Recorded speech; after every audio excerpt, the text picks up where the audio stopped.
मध्य मुंबईमधून उज्ज्वल निकम यांना उमेदवारी जाहीर झाली आहे। वर्षा गायकवाड विरुद्ध उज्ज्वल निकम अशी लढत होणार आहे आणि वकील उज्ज्वल निकम लोकसभेच्या रिंगणात उतरल्याचं पाहायला मिळत आहे। खासदार पूनम महाजन यांचं सुद्धा नाव चर्चेत होतं, मात्र त्यांचा पत्ता आता कट झाल्याचं पाहायला मिळत आहे। महत्त्वाची आणि मोठी बातमी आपण पाहतोय, उत्तर मध्य मुंबईमधून उज्ज्वल निकमांना उमेदवारी जाहीर झाली आहे। बऱ्याच दिवसांपासून उत्तर मध्य मुंबईमधून कोण उमेदवार जाहीर होणार याची सगळ्यांना उत्सुकता होती, मात्र अखेर उत्तर मध्य मुंबईमधून उज्ज्वल निकम यांना उमेदवारी जाहीर झाली आहे। तर वर्षा गायकवाड विरुद्ध उज्ज्वल निकम अशी लढत होणार आहे आणि वकील उज्ज्वल निकम लोकसभेच्या रिंगणात उतरले।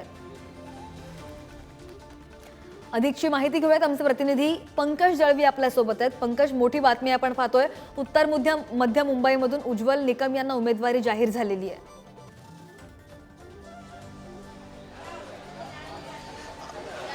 उत्तर मध्य मुंबईमधून जी आहे ती उज्ज्वल निकम यांना उमेदवारी जी आहे ती जाहीर झालेली आहे।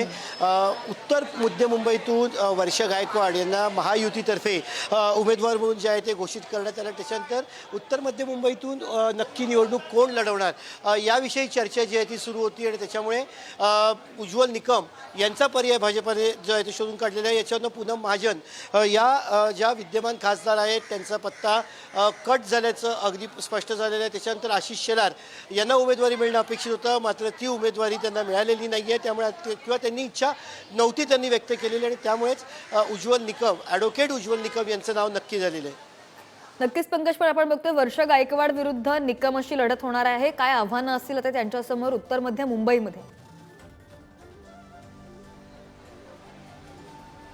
आव्हानं तर बरीच असतात या मतदारसंघामध्ये। सगळ्यात पहिलं म्हणजे इकडचं वोट बँकेचं राजकारण हे अत्यंत महत्त्वाचं असणार आहे। तिकडचं अस्लम एरिया, तिकडचं जातीनुसार असलेलं मतांचं विभाजन, मुस्लिम मतदार, हे सगळ्या गोष्टी ज्या आहेत त्या नक्कीच तिथे महत्त्वाच्या ठरणार आहेत। पूनम महाजन यांना उमेदवारी का नाकारली हा मुद्दासुद्धा तितकाच महत्त्वाचा असणार आहे, कारण पूनम महाजन या 2 टर्म खासदार होत्या।